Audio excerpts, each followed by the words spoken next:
प्रशालेच्या माननीय मुख्याध्यापिका डिसोरे मॅडम, या कार्यक्रमासाठी उपस्थित असलेले सर्व मान्यवर, माझ्या प्रिय विद्यार्थी विद्यार्थिनींनो, आज या मेळाव्यानिमित्त आपण या ठिकाणी एकत्र जमलो आहोत.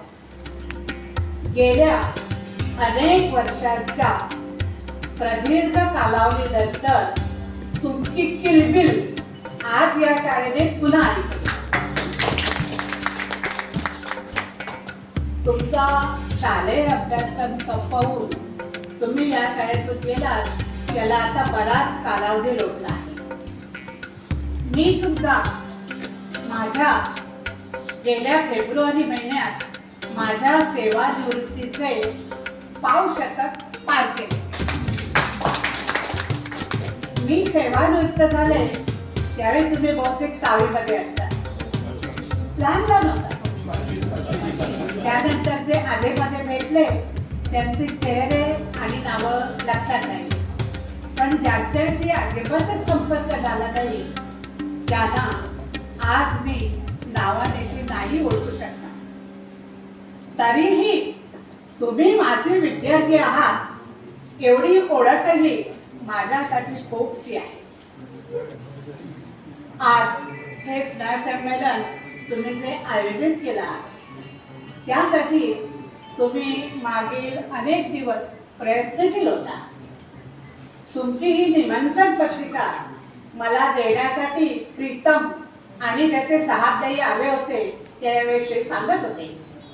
साहजिकच आहे, अनेक विद्यार्थी, त्यांचं अनेक ठिकाणी वास्तव्य, प्रत्येकाचा नोकरी व्यवसाय अलग, प्रत्येकाची समस्या अलग. या विद्यार्थिनी तर आता गृहिणी बनलाय, त्यांना तर अनेक समस्यांवर लढावं लागतं.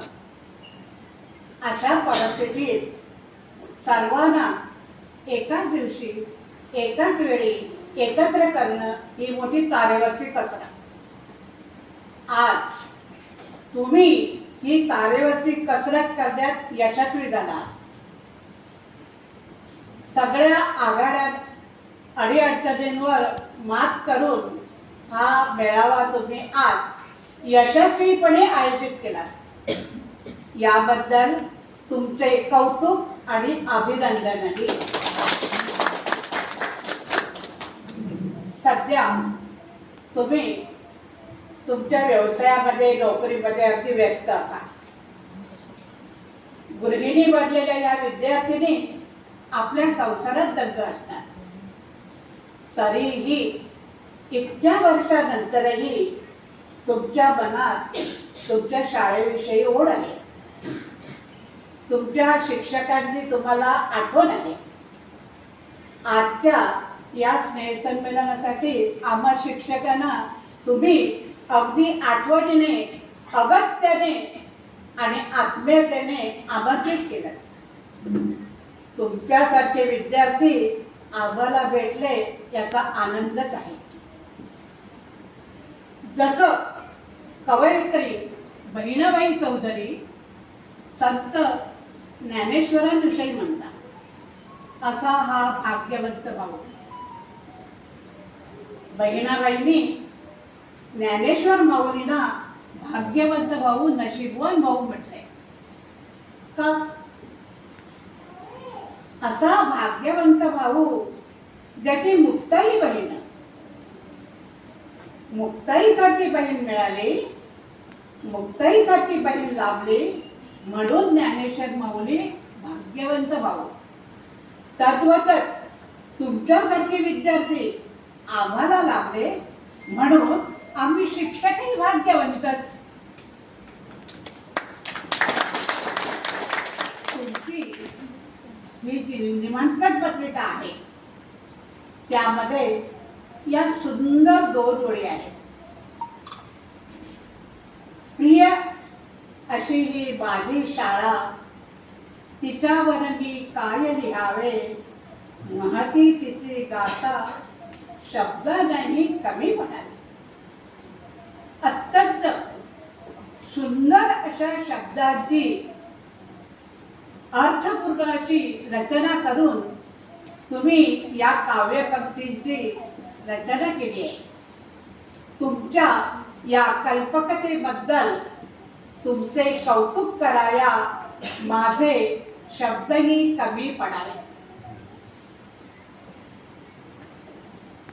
तुम्ही म्हटलं आहे या ठिकाणी, प्रिय अशी ही माझी शाळा, माझी शाळा, माझी शाळा, माझे शिक्षक, माझा वर्ग, माझा मित्र. हा जो माझा शब्द आहे ना, तो मोठा जादूगार आहे. माझा या शब्दात आत्मीयता आहे. माझा या शब्दात जोश आहे. माझा या शब्दात अभिमान तर ठासून वाटलाय. आज तुम्ही अशा या माझ्या शाळेत, तुमच्या शाळेत अतिशय आत्मीयतेने या ठिकाणी जमला. या मेळाव्याची, या तुमच्या स्नेहसंमेलनाची तुम्ही अनेक दिवस आतुरतेने वाट पाहत होता. आज मेळाव्याच्या या निमित्ताने तुम्ही सर्वजण पुन्हा एकत्र जमला आहात. तुमच्या या वर्ग बांधवांची, मित्रमैत्रिणींची पुन्हा नव्याने ओळख करून घ्या. खूप गप्पा मारा. तुमच्या शालेय जीवनाला पुन्हा नव्याने उजाळा द्या. आज हा मेळावा जरी संपला तरीही तुम्ही एकमेकांच्या संपर्कात राहा. एकमेकांच्या अडीअडचणीला तुम्हाला जसं जमेल तशी मदत करा. हाताला हात द्या, मैत्रीला साथ द्या. तुमची ही मैत्री वृद्धिंगत करा. आज तुम्ही जो काही नोकरी व्यवसाय करत असाल तो करताना सकारात्मक दृष्टिकोन ठेवा. तुमच्या कामात तुम्ही निरंतर प्रयत्नशील राहा.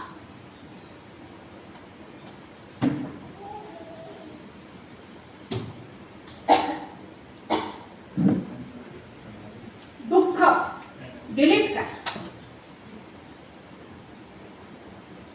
नातं, मैत्री रिचार्ज करा. आनंद सेव करा. आनंदी राहा, सुखी राहा. तुम्हाला सुख समृद्धी आणि उत्तम आरोग्य लाभू दे अशी ईश्वरकरती प्रार्थना करून माझे मनोगत संपवते.